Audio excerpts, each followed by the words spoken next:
affects your physical health.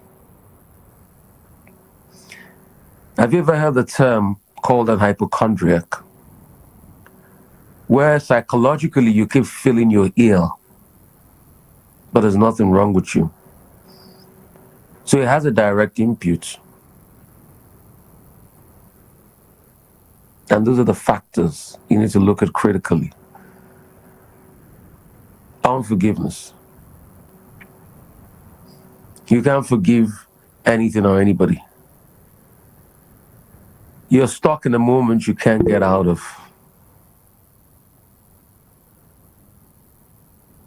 You know, U2 sang a song. I'm a huge fan of U2. I'm one of the biggest fans of U2 you would ever meet. Biggest. And I say without mincing words. I'm such a big fan of U2 that one of my greatest happy moments would be to meet Bono. I don't easily get starstruck, but I don't know what I'll do when I meet Bono. I fancy them a lot. U2 sang a song. He says, "Don't say that later will be better. You got stuck in a moment and you can't get out of it." A lot of you are stuck in a moment you cannot get out of because of unforgiveness. And when you're stuck in a moment you can't get out of, nothing will ever happen in your life. Your life will just continue to be a figment of unsavory imaginations. It's just going to be a place of unmitigated pain and disaster. And that's why some of you men or women exhibit what you do. Men that go on a tirade of cheating and breaking hearts are in reaction to their heart that was first broken. We know the psychological effect of all of this and how it works. Your heart was broken. Oh, I'll never trust women again. I'll never let myself down again. I'll never, never, never again. And you keep breaking other people's hearts. You're stuck in a moment. You need deliverance. You need to be free. Because see, don't forget that after every bad experience, God will send good people also your way. The reason why the bad experience happened was for you to be able to learn to appreciate the good people, not to push them away. You get that? A lot of people don't understand that. The reason why the bad experience happened was for you to be able to learn how to appreciate the good people and not push them away. But a lot of you get so delusional that you don't understand that simple concept. And just when the bad people come to your life and after they've done their harm, you still keep thinking about the damage and the disaster the bad people did to you, that you do not have the capacity to be able to let the good people get in. And when you don't have the capacity to let the good people get in, you'll be the biggest loser. Because God will send all kinds of people your way. Have you ever wondered how you grow in life? Your growth is a sum total of how you react to the experiences of those God will send your way. Be it bad, be it good. When He sends bad people your way, it's for a lesson and it's for you to grow. When He sends good people your way, it's a consolidation of His faithfulness. But these two kind of people He will send your way both have a reason and a role to play in your life. That's why God doesn't do evil, He does good. Oh, God doesn't do evil, but why did He send this bad person my way? It was for a reason. It was for a lesson. It was for you to be able to understand that there are also people in life that can do you over or hurt you. And it was also for you to be able to appreciate the goodness of people when they come into your life. So think of it critically. You're still stuck in what happened 25 years ago. Haven't you noticed that the reason why you even behave the way you behave was because of the first person that broke you? And this, your behavior might not even be about you alone. It might be the way you behave to your co-workers at the workspace. Everybody for you is a suspect. Everybody for you is a criminal. Nobody can ever be good in your eyes just because of one person. One person. So everybody can't be good in your eyes any longer. Everybody can't be good in your eyes any longer. Every woman is just for you to hit and run. You see some people, some men say boldly, oh, after the first encounter sexually, I'm done. Because why? The first woman you loved when you were 16 or 18 did the same to you? So is that the standard at which you treat others? I know oppressed people will only want to oppress other people. I think it was Franz Fanon that said that, but the truth has to be said. You don't have to be the one going around oppressing other people. I know a lot of people say the leadership class will oppress other people because they were oppressed at some point. Because you're a freedom fighter today doesn't mean you have to be a villain tomorrow. You can actually live a good streak all your life. You can actually be good, nice, and positive, and baggage-free, and happiness-filled. Life is actually beautiful. You could actually have a beautiful life. It's on your mentality. It doesn't have to be a sorrowful world for you. It doesn't have to be a sad, drab world for you. You can actually have a very beautiful life. Will you have ups and down times? Yes. Would you have disasters? Yes. But you can still have a beautiful mind and beautiful life. Because your life is a sum total of the internal intricacies of your heart and your mind. And that's what makes your mindset and develops your outlook on life. If your outlook on life is bleak, little wonder you will not come to social media to abuse other people. So when I see people abuse people, I pity them. In fact, I marvel at the lack of joy they've had in their lives. And for me, I pity the deaths of their souls. You know, because it's not when you physically die that you're dead. Some people you are living, but your soul is dead. A soul that cannot process happiness, that processes hatred, is a dead soul. Is a toxic soul.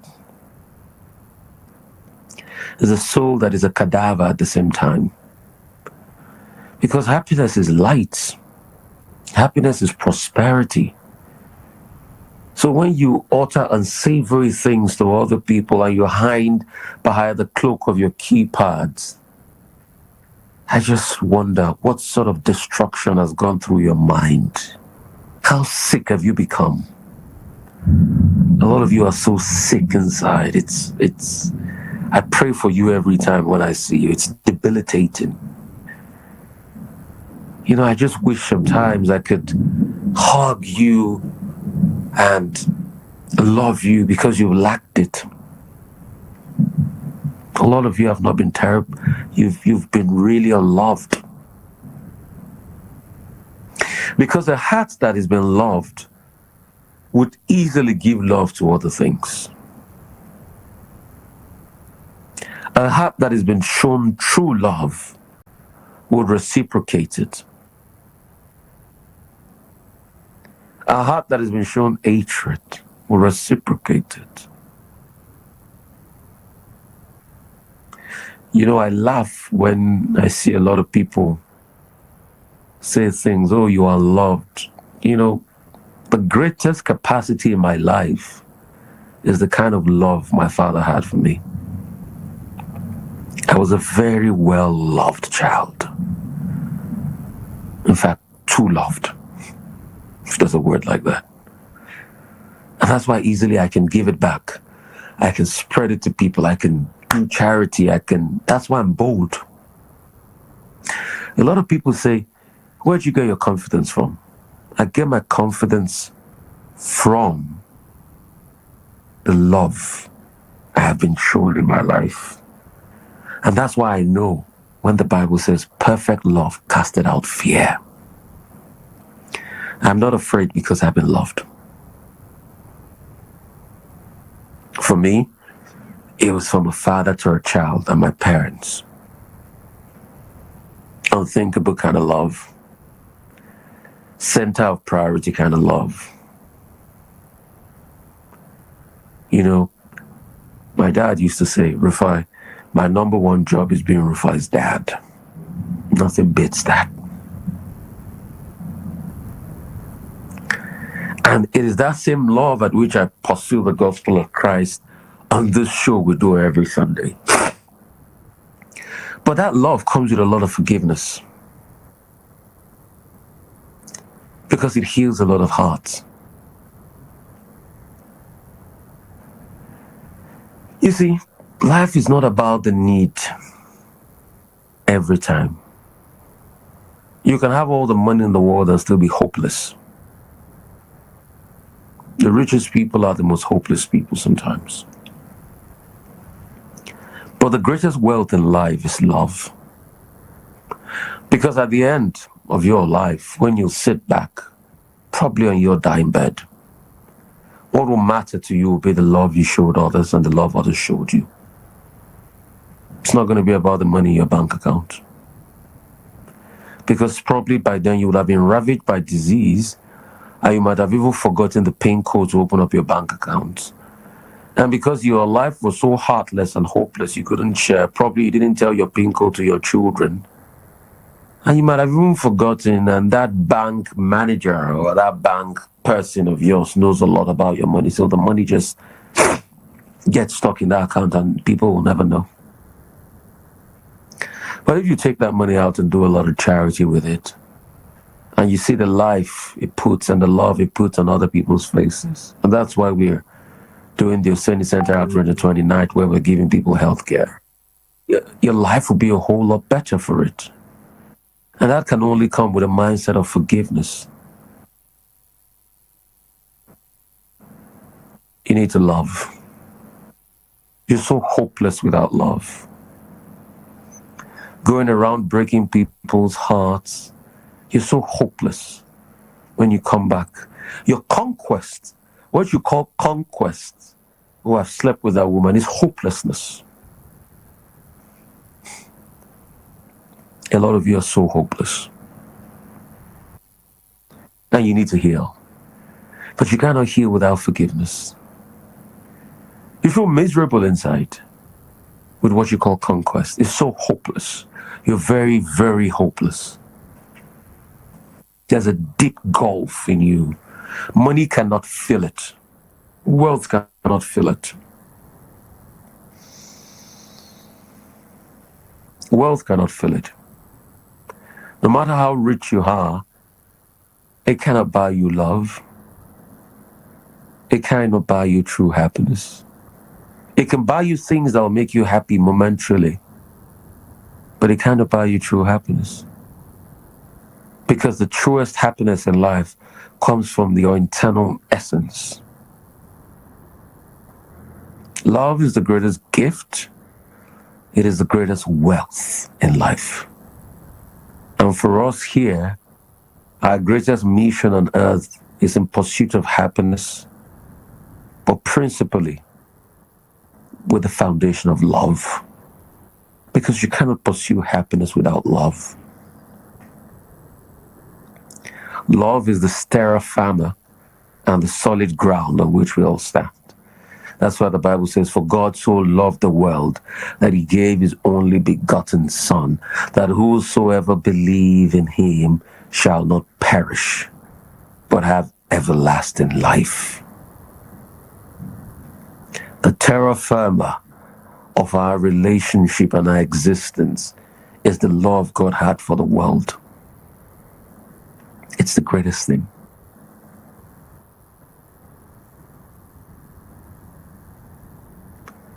I know we need to heal a lot of hearts this morning. Let's start it now.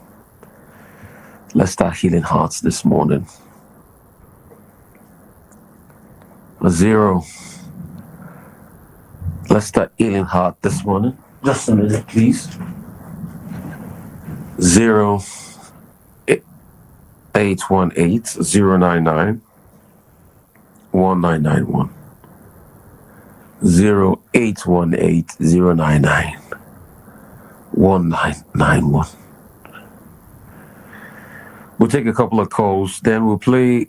I've been doing this series because I want an African Renaissance mindset.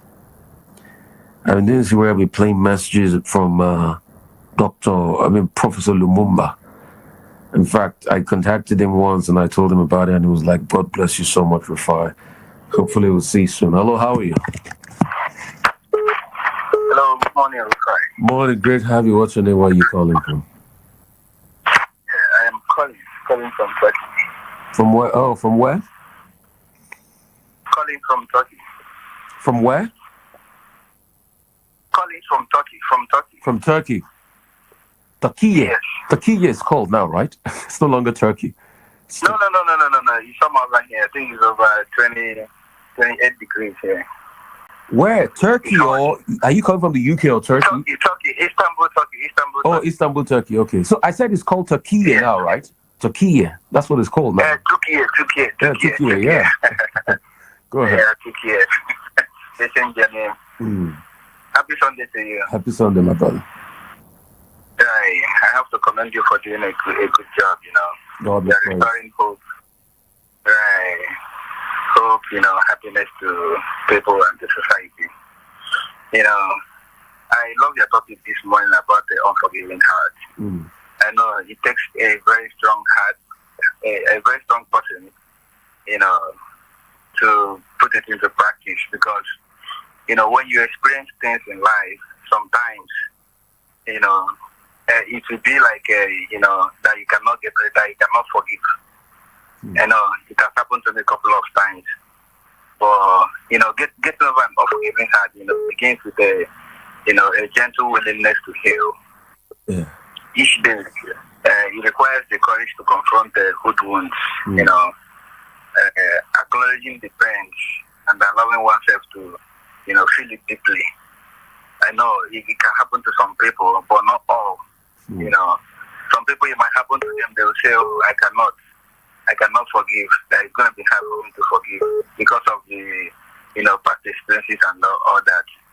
The process is very slow and tender, so as the heart, learns to release the anger, and resentment. So, then, the possibility of reconciliation, and the duty of forgiveness will now come in. So, I have been hurt, and, I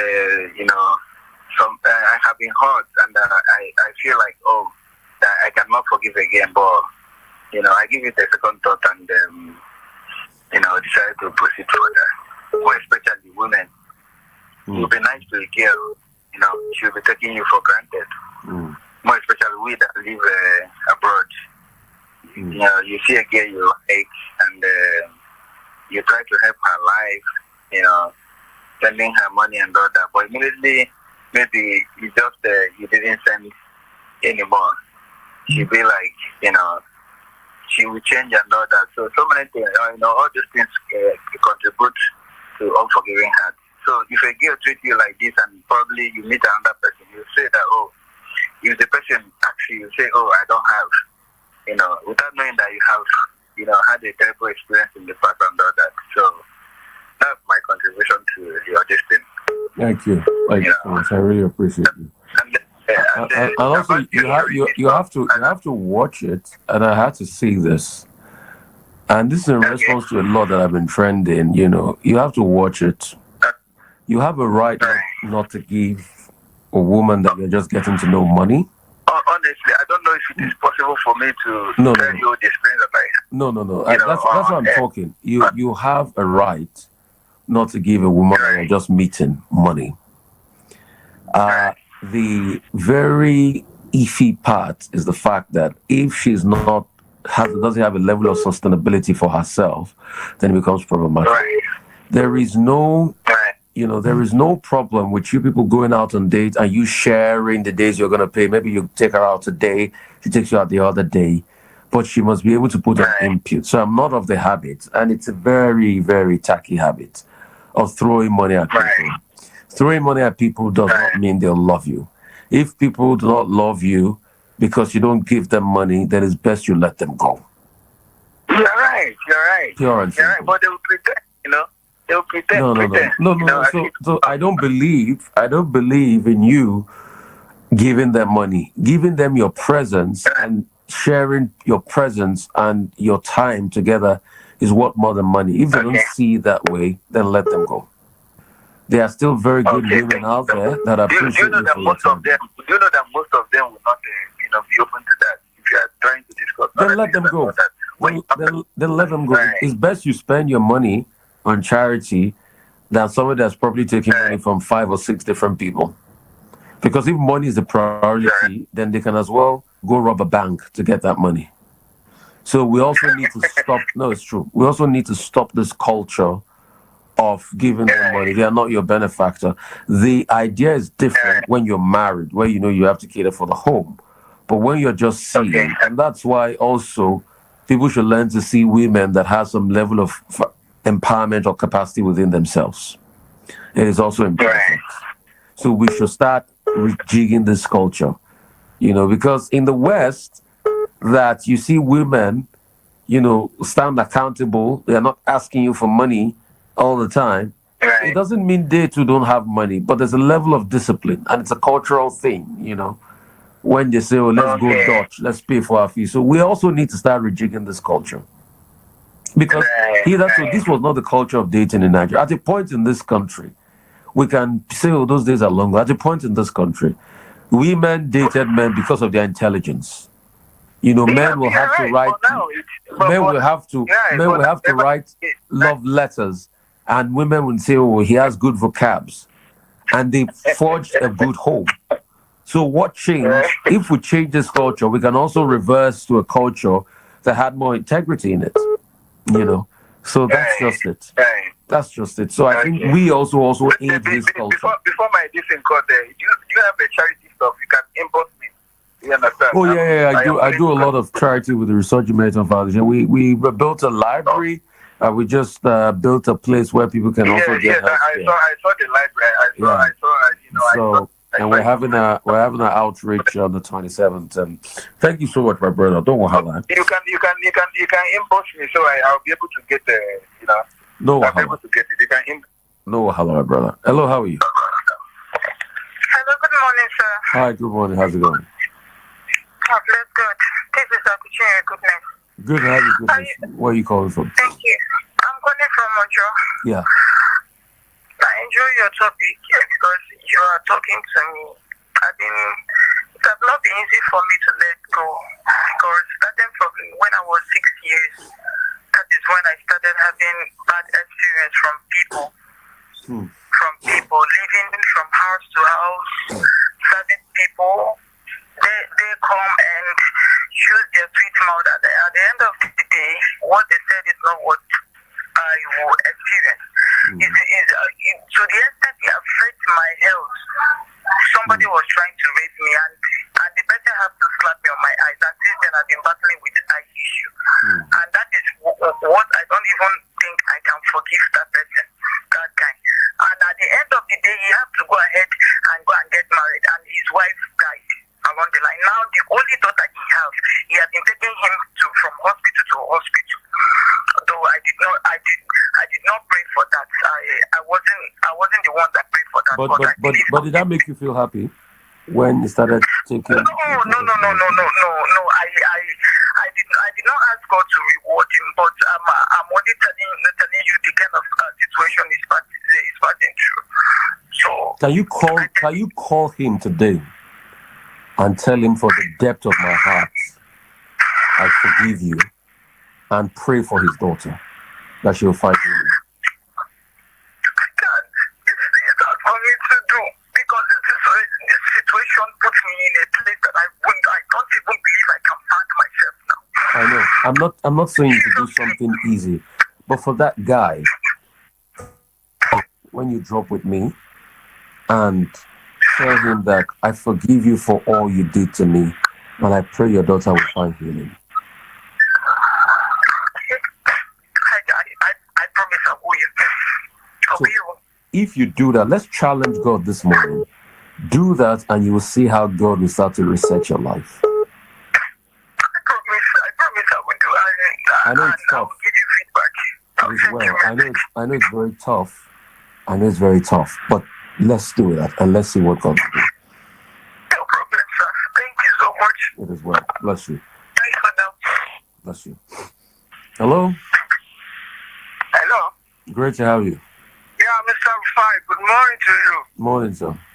You have Ambassador Musba here calling you from Mushin. Ambassador Musba, how are you, sir? I tried to reach out to you last week, but the phone... Oh, sorry, we couldn't get through. How is our motion outreach going? You know, you're the one helping us to bless people in motion. I talk to those boys that you're talking to. Let me give the breakdown. Yes, sir. Although, after nobody called me, but I keep on moving. Yeah. And I'm telling you now, I have 4 of these boys working in Amu Market right now. Bless God. Bless God. They're working in the store. I assisted them. Some told me that they want to go back because their stepmother is usually why they chase them out from us or those things. Yes. So that if I can ask them to go back, and I promise after the festival, I'm going to, with the brother, we go back, we treat them back, Shamina, to concern them back with their family. Their mother, the reason they run away from their home in your state, they want to go back. So I talk to them. But to me, some of them want to work as a driver, but I can't stand for them. I'm not sincere with you. Then it's enough to drive, but I cannot. Nobody, I said, who do you know in Lagos? Nobody. And it's not possible for me to stand for them. Bring this Lagos stuff. I can't. So that's the issue I have with them. I can't stand for them. I tell them, but if they want to learn a job, yes, I can do that. But for me to do, so I can't. So, but I'm still trying hard. These people did I'm not going to tell you. So they're not doing this thing willingly. Yeah. So Ambassador Musba, your number once again is 0803 572 8196. 0803 572 8196. Please help me call Ambassador Musba this morning. He's the one that is helping us with the motion outreach we are doing. You know, just to talk to boys that are under the influence of drugs and, get them back up alive. 0803 572 8196. Call Ambassador Musba on that number. Show him some love and support. Please join me in doing this. Yeah, so if you also live around Mushin, let's call him. There's no opportunity waiting.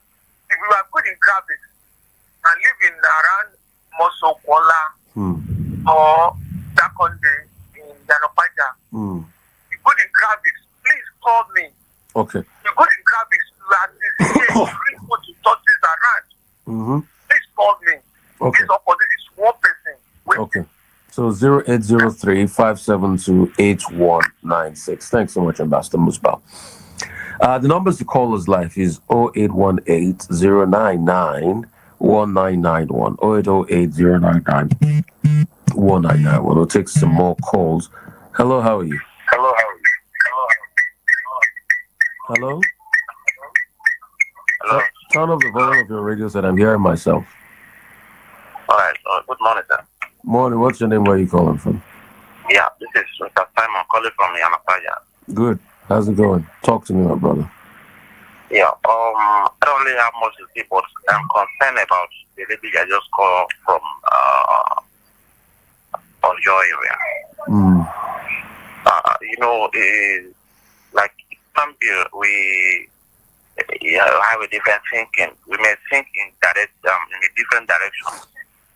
Or like that man that she's angry with if she made a call now, as you say, that she should call, the man might think in a different way that she is the cause of the illness of the child.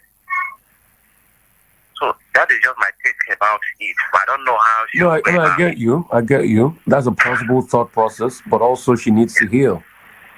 I mean, when she calls the man now, the man knows that he did harm in the past. So he could just call and check up and say, you know what, the things you did to me in the past, I've forgiven you. She doesn't need to broach over the issue. I mean, she just needs a lot of healing. People need to heal. She should try to know how to fit the statement. So that yeah, most importantly. Yeah, I just hope she gets the wisdom to do it. Thanks a lot. All right. Yeah. But it has to be said, nobody can prove anything. But he did harm in the past. So, I mean, did they go to the court to prove anything? No. We'll take a couple of calls more. 08180991991. 08180991991. A lot of us need to heal. How many times do you forgive God? In my life, I've had to forgive a lot of people. A lot of people. When I look back at my life, I'm one of the most hurt people in this world. But yet I have a lot of ready-made forgiveness. I've seen betrayals. I've seen people stab me in the back. I've seen people say all sorts. And the funny thing about life is all the things people would say about me will always come back to me. And I have it all in my hands. But I can't continue to live my life based on the indiscretions of others. And I don't forgive them because of them. I forgive them because of me. Because I need my sanity and I need my life. Hello. Hello, how are you? Good morning. Morning. I'm Mr. Man calling from Lokoja, Kogi State. Good to have you, my brother. Thank you. I just want to appreciate the good work you're doing. Thank you. It's not easy to get people back to their feet, and it's not easy to get people to forgive persons. Yeah. Whatever you do to uplift the society, to uplift humanity, may God continue to reward you. Amen. And in whatever way we can, we'll continue to give you the little support we can. Thank you very much. Thank you so much. So I'm going to wrap up the show here. Same time next week, Sunday, 9 to about 9:44, 9:45, 10. Then from that hour, but for today, from now, we'll play a sermon, another teaching by Professor Lumumba. And promises to be great. I'm sure this has started a process of healing the life of somebody. Thank you so much for joining us on the Twitter platform, on Radio VOP 90.3, on the YouTube platform, across other platforms across the country. Bless you guys so much. Really appreciate each and every one of you for your time. Bless you.